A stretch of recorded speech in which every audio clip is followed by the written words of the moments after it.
Beautiful. Hello and welcome to another episode in Powerful Butterfly from Fake to True Happiness. And today I have a very, very special guest. She became a friend of mine. We used to work together on many different levels. Her name is Grace Blakeley. Blakeley, help me out. Whatever, yeah. Hello and welcome, beautiful soul. Hello, thank you for having me. It's so nice to be here with you on this podcast. Yes, today we have a wonderful topic. Grace and we're going to talk about the power of writing from different levels, different perspectives. Grace is a columnist, she's a journalist, she's an author, and she loves to write as well. And I think you give yourself a proper introduction, please. Okay, that's pretty much it. I'm a journalist in the UK. I've written a few books. I write mainly about kind of politics and economics, so fairly kind of serious stuff. So the writing that we have been doing together has been quite different. Yes. Yeah, it's been really good to explore a different side of writing. And actually, to be honest, I think it helped me in my career as well, because, and like actually the writing that we did together helped me to write better, because when you kind of get in touch with that part of yourself that is creative and expressive, so like you really get that energy from your heart through your kind of throat and actually out into the world, like that is something that you can use everywhere. It unblocked a lot of stuff for me, actually. So even though the writing is very different to like what I'm used to doing, it was still helpful. Yeah. Do you remember, I mean, when you and I met, we didn't talk about how you and I work together.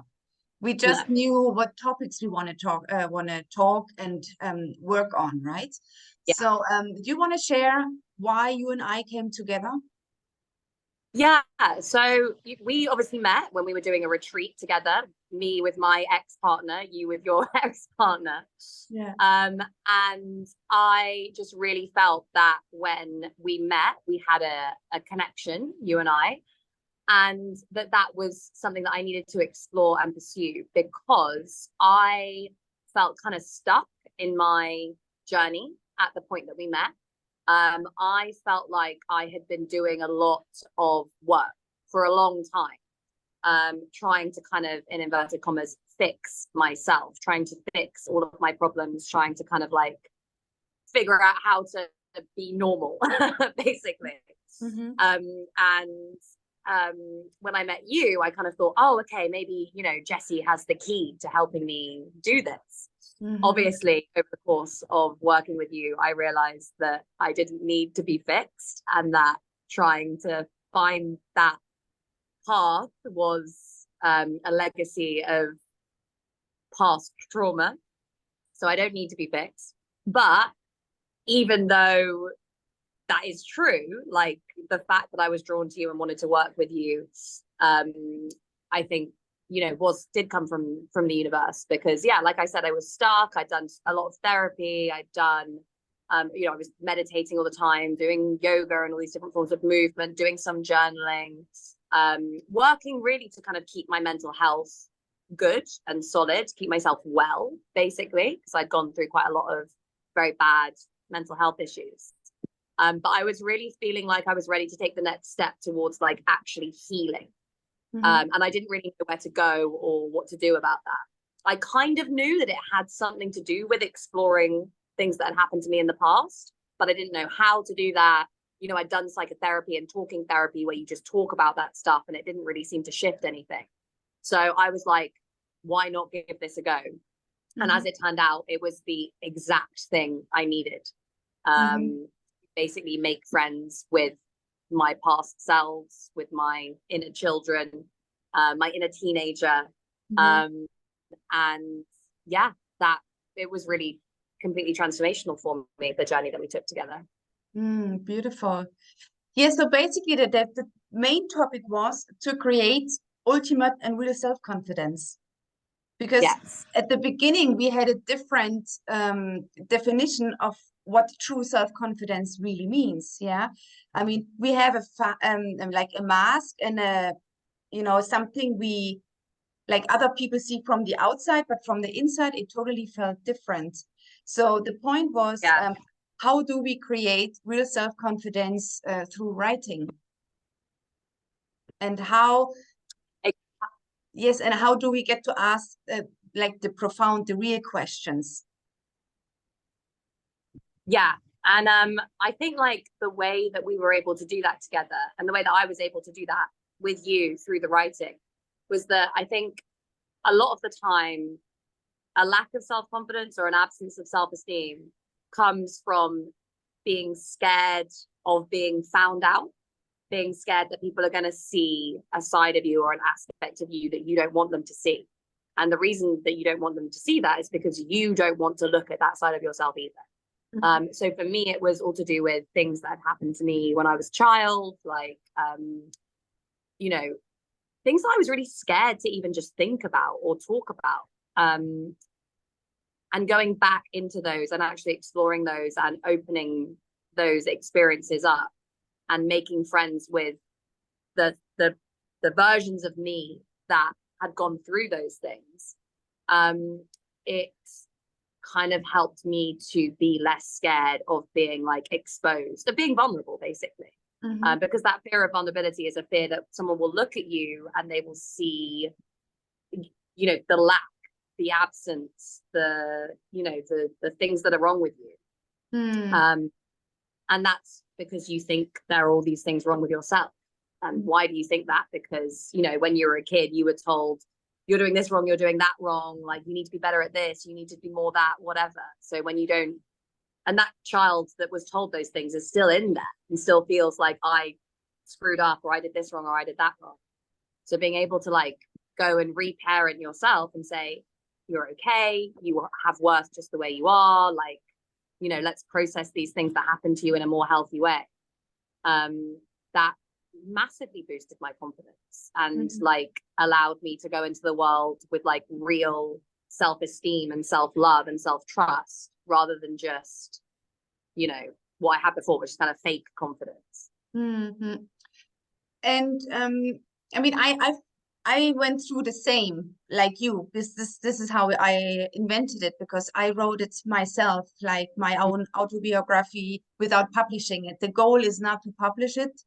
The goal is to put the focus on the journey while you're writing, while you are creating this awareness, this true awareness about your true self. And the good thing is, my goal is that I enable you, that you basically don't need me, like with anyone. Yeah. People who are interested to use this method of self-discovery, of self-exploration, they will immediately figure out how empowered they are. They remember how powerful they are when they open up to the writing process, because you only need a pen and a paper, and you don't need any specific skills to write. You just start. Yeah. And, you know, I'm obviously a writer. So, you know, it was easier for me to sit in front of a blank page and think, what should I do? Because I do that all the time. You know, you have to sit in front of a blank page and just start writing, even though you have no idea where it's going. So, you know, in that sense, it was a little bit easier for me. But it was also, as I said, like a very different kind of challenge. It's like the writing that we did together involved not just, you know, the skill of writing. It's about self-expression, really. That's what it is. It's about really, you know, understanding what's going on inside you and being able to put words to that. And that's, I think, something that a lot of people really struggle with. Is like, you know, we're not taught the words for our emotions. And if you don't have the words or the concepts to understand what's going on inside you, then how are you supposed to, you know, express it? How are you supposed to even know it's there? Without words, it's just this like soup of stuff that's just swirling around. So learning like how to actually put words to your experience is so important. And yeah, it's not a skill that any of us are taught. It's like emotional literacy, basically. Oh, that's beautiful. And this is this like a nice summary already, because there is, 3 levels, I would say, when we connect to writing, because you can start on the mindset level. Yeah. Consciousness, mindset level. This is probably the easiest part. Or maybe. And then we go into the emotion management. Yeah, this is what you also manage. You get to know a new vocabulary of emotions, because sometimes we just lack of words because we don't know them. And then I don't know how to describe how I feel. And this is how you can dive into the emotions. And then we connect to the body level. Mm. Yeah, so this is how I see the 3 steps. For some others, there are probably other steps involved as well, which is fine. So I say mindset, emotions, and physically. And Yeah, this is how you and I also we combined everything, because with the meditation and the breathing, we worked on the body level as well to proceed and to process with the emotions, with everything you have written, to get a better understanding. exactly. And the body level as well came through. It came through not just like the I felt like I was able to access that like embodied healing when we did some visualizations together, that allowed me to really kind of sink down into certain areas where there were blockages, or yeah, like emotional blockages, really. And feel those in the body and then just like release them. And that is so powerful, because I think now it's a lot easier to feel in my body when there is an emotional blockage, and to be able to identify that and then breathe into it and release it. Whereas I think if you don't have someone guiding you through that process, when you feel an emotional blockage, it can be very scary, because you're like, I don't know what's in there. What will happen if I explore it? You know, there's that fear, I think. But doing those visualizations with you allowed me to explore those emotions without fear. And once they're released, if you have like an emotional blockage from your childhood, once you go into it and physically let it go, it's gone. The thought patterns might still be there and the emotional patterns might still be there, but the actual blockage is gone. So it's like, yeah, it can really help with healing. Yeah. And I think we are all so smart and powerful to do this on this level on ourselves. Yeah, so we can heal by ourselves through this process. Yeah. And I just want to give an example for the beautiful people who are listening right now, what it means, okay, to be able to describe emotions and also connected to the body. So like I give an example for myself. So on a mindset level, for instance, I realized I still had an issue with my mother. And when we had this issue, or when I thought about this issue on a mindset level, I realized I get a blockage in my throat. I got pain in my throat. I got infections in my throat regularly. I'm not sure what the English word is, like angina. Yeah. Like, yeah, I know what you mean. yeah, okay, good. And for me, it was actually normal to get this regularly. But when I started this writing process and I created more consciousness and awareness about myself, I realized this blockage in my throat is not normal, but I didn't know how to describe it. So I also had support and learned how give this blockage room to unfold. It's not I didn't suppress it anymore, but in the time I was able to describe it, like through writing as well. I said, okay, there's a ball. It has the size of a golf ball or a tennis ball, whatever. It has the color black or whatever, and it gives me this weird feeling and tickling, and I scratching and stuff. This kind of description. And I learned how to give it space so it can even become wider and bigger. And I was able to hold myself. And it all started with the writing process, to be honest. Yeah. But everybody can go through this process in a different levels, in a different way. Yeah. I'm not saying, for instance, I mean, for some people, this is trauma healing. And sometimes I believe therapeutical support is also needed, which is actually good when we recognize it in the whole process. But my purpose is with the writing to empower people and make them remember that they can start the healing journey themselves. Yeah. And for me, like, it was a similar sort of thing, except mine was really like in the heart area. It was like, you know, like I was saying, a kind of a fear of vulnerability, a fear of opening up, like a fear of just, you know, experiencing the normal sensations of like open-heartedness. And that required me to kind of go in and basically, as you say, like soften and release. So stop like clenching up at the experience of vulnerability and at the experience of fear, actually, and learning how to allow myself to feel scared, allow myself to feel vulnerable, allow myself to feel open, and allow energy from the world in, and enough to let that come in without thinking, oh, it's going to overwhelm me, or it's going to, you know, completely ruin me. This is so beautiful, because this is how when we allow things to happen, when we allow ourselves to feel, then we create this feminine energy in us. You know, we have, for maybe our listeners already know what masculine and feminine energy is, like yin and yang. And before, there's always this harsh energy, this strong energy. Oh, I have to fix myself, I have to heal. But when with the writing process, it's a very feminine and soft tool, because you just need yourself and there is no goal. You can just be by yourself with music and gentle start writing. It's a very soft journey.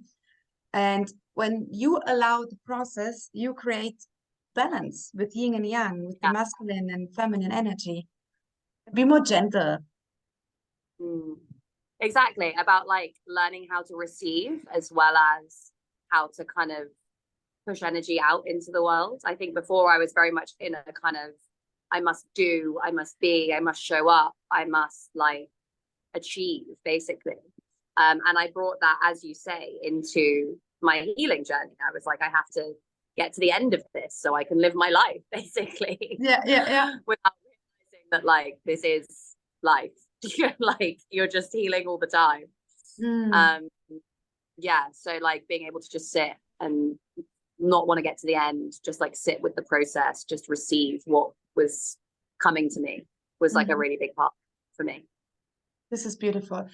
Why do you think, when, how do I say, you know, when people are already on a journey, they do some journaling, for instance. They do practice the gratitude list in the morning. They wrote down their vision, or sometimes they meditate or whatever, but they don't succeed, or they feel stuck. Why do you think is it? I think it can be for a lot of reasons. First, it can be hard to know where to go. I think that's the main thing. It's like we live today in a culture that's so much more aware. So, you know, 20 years ago, 30 years ago, it would have been weird if someone was like, I meditate every day, I journal every day, like I do yoga, I'm on this healing journey. And now we've reached the point where that stuff is normal, but the next step isn't obvious. So people can kind of go to therapy and do various forms of talking therapy, and that can be really helpful for dealing with immediate problems with your mental health. But it often doesn't really help with that journey of healing as much as something like the journey that we did together. Because what we did together is so much more active. It's like, it's not just like, I need to go to the doctor because I'm sick. Like, that's how I think a lot of people treat going to a therapist. It's like, I want to grow and change and develop.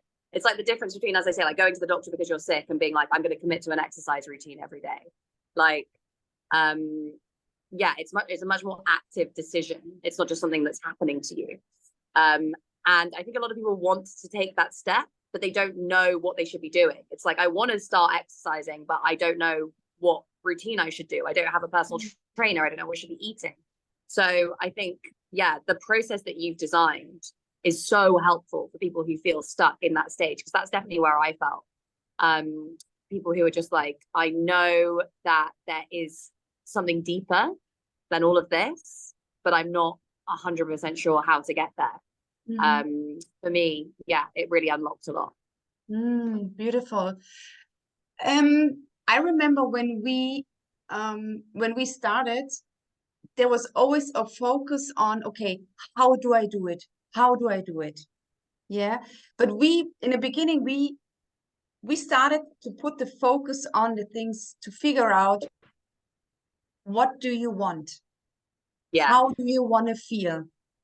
And what is you holding back? What is truly holding you back going from A to B? Yeah. So these were the three main questions, what we talked in our weekly calls. And just for the listeners, this is how it looked like.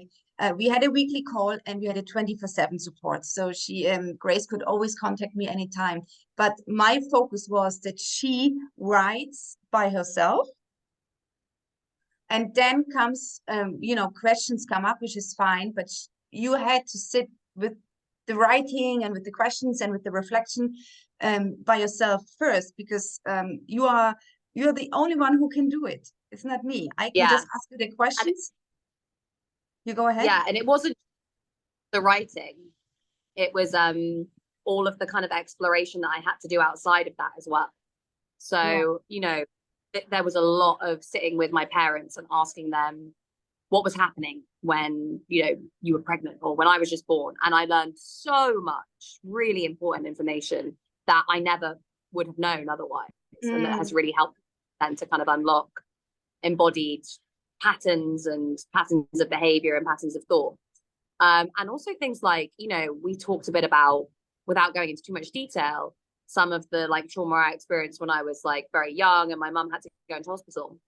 And I went back to that hospital and sat there and wrote whilst I was there. And that was, I remember that experience very vividly. It felt like a real, a brave and scary thing to do. So it was stuff like that where, again, it wasn't just that I was doing a journal every day. It was like I was writing with a specific intention to try and basically get in touch with and uncover these different selves. We did this 7-year slot. So me when I was between 1 and 7, me when I was between 7 and 14, me when I was between 14 and 21. And each part of that journey was so different. Like each part was challenging in different ways. So, and at the very end, this was actually so the second time that we worked together, I ended up like taking all of my journals from when I was a teenager, which had all this like pain and angst and like, it was so much trauma, and just releasing them. And I just burned all of those journals and just completely released all of that. And that was, again, like a very active decision. Yes. And it was done with love and compassion. Exactly. And a lot of understanding and empathy. Yeah. This is so beautiful. Exactly. And I think this is thank you so much for sharing, first of all, because your journey included so many different parts from your life. Yeah, it's not only the childhood or the parents, it's also the money mindset or sexuality or personal development in general or romantic relationships or health, or the way you talk to yourself. So there are so many parts you get a chance to dive into and reflect on a very deep level. And you always could decide how deep do you want to go, how fast do you want to go. It was always your decision. Yeah. And, as I said to you, like, I knew when we met that there were certain things that I needed to go into and that I wanted to figure out. And so it really, like, working with you just gave me the chance to do that in like a structured and safe way. Yeah. It's a safe way because, to be honest, on the other side, I recently got a feedback from a woman and she said, she doesn't dare to start writing. And I asked, okay, why, what's the reason? And she said, she's afraid that someone else could read it. Yeah. This is probably why many people don't start. And I feel like it's a pity. On the other side, I said, okay, what's the worst case scenario when someone could read it? What would Yeah. happen? Yeah. So the main point for me is, okay, set yourself free from being afraid of someone else, or shame, or regrets, or guilt, or whatever. Yeah. What is the worst case when someone reads it? Yeah. And that fear of like someone's going to see me for who I am is precisely the fear that we're trying to get to the bottom of. It's like, why are you so scared that someone could know these things about you? Because you're deeply ashamed of these things that have, even though you have no reason to be ashamed of them. Like, that's why I write them down. Yeah. I mean, once when I was a child, my brother read my diary, so Oh, yeah. I know the feeling. But again, like, I healed myself because I wrote it all down. Yeah.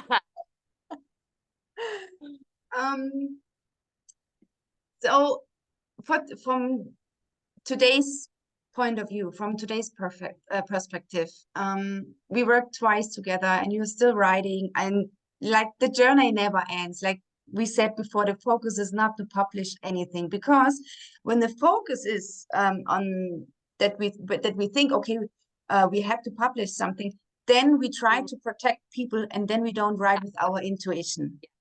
Yeah, exactly. Yeah, no, like I never thought, because I journal anyway. And I think when you journal every day, sometimes the voice comes up the back of your mind like, oh, what would people think if they read this? And then you start, do I change it? But it's just about being able to notice that, seeing that that's ego, basically. That's ego standing in the way of this healing journey. And, you know, people aren't going to read it. Like, this is just for you. If you want to literally burn every page after you've written it, you can. Like, that's not the purpose. So yeah, I understand that fear, but also it's something that you just have to push through. Yeah. Okay. Yes, and from today's perspective, how did it change your life? Yeah, because the whole topic, in my work is to create ultimate self-confidence, to create a fulfilled life and business. And how does it impact your daily life now? So if someone asks you, hey, okay, what's different now? I mean, it impacted my life quite a lot, as you know, because not long after we started working together, I was like, I'm taking a year off work and going to travel the world. Yeah, and you're in El Salvador. Yeah, I'm speaking to you from Central America right now. I've carried on working a bit. So I've, brought my laptop with me, and I've been working just to earn a bit of money while I've been away. I'm finishing another book. So that's that. But I, through my work with you, through my own journey, through lots of things, but especially through that writing that we did together, just released the need to achieve and to be the best and to win and to be seen and to be chosen. I'm not saying I don't have those things in me still. Of course I do, especially we live in a hyper competitive culture where those things are encouraged. But I decided that I wanted to choose to be happy. I decided that I wanted to choose to live a life that brought me joy and that allowed me to be my fullest self. I decided that I didn't want to just carry on pushing myself to achieve something that I had told myself was like the most important thing in the world. And just to like step back, give myself some space, think about where I was in my life, and think about what I wanted the next part of my life to look like, right? Because I knew that I'd been living unconsciously, largely. I've been living unconsciously for a lot of my life. And then I was living consciously, but unable to change anything. And then I got to the point where I was like, I'm living consciously and I want to change things, but I don't know how I want to change them. I don't know what I want this next phase to look like. So I gave myself this year. I've been away for a long time. I've been away for 8 months now. It's the longest time I've ever been away from home. And it's the best thing I've ever done in my life, like without any question. It's been the best year of my life. And, I don't know what exactly is going to happen when I come back, but things aren't going to be the same. And you're not And afraid like, of it. I'm not afraid. You, No, not at all. I'm like, this is so cool because you learned how to trust into the unknown. yeah, I guess that's true. I have literally no idea what my life is going to look like a year from now, and I don't care. Yeah. I mean, for the listeners, it doesn't mean, if you want to create ultimate self-confidence and a fulfilled life and business, which is all connected anyway, it doesn't mean that you have to quit your job and become self-employed. It doesn't mean that you have to travel the world or live on an island or whatever. I mean, maybe you have kids, maybe you are married, and it takes some more decisions. I totally understand it. The point at the very beginning is, are you able to learn to ask yourself the right questions when you want to figure out what you want in your life and how you want to live? Yeah, exactly. That's it. Yeah. And for me, that meant I needed to have a bit of time and space away from the environment I was in. So I did. This is so amazing, Grace. Amazing, Grace. I think you hear this You often. are. Yes. I think we have a very nice conversation for Yeah. everyone who is curious about you and about Write Yourself Free, about the process, about the way I work, we work, what has changed for you, like with real examples. It's more people get a better insight how it looks like, because sometimes it's okay, I want to create more self-confidence, but what does it truly mean? Yeah. Like really, hey, you are more connected now with your heart and your intuition. It's not just the Yeah. same. You created more inner peace, not only with yourself, but with former romantic relationships, with your parents, and so on, with teachers. Yeah. I remember we talked about teachers. Yeah. Yeah. And you got so much more clarity about who you want to be, where you want to live, what you want to do. And I think writing is just one of the most profound ways to meet yourself. It's the deepest way of thought. Yeah, totally. I agree. I love that saying that you have about meeting yourself, because it's true. You can't really you can't really understand yourself unless you meet yourself, as you say, in that like real sense of like seeing yourself reflected back at you on a page, like, or in a visualization. Like, it's really important. Beautiful. I think we have a wonderful conversation for today. If you want to add anything to this beautiful live talk or share with my audience, feel free. I do think that like everyone could benefit from this process. And it's been so helpful to me. It's been so transformational for me.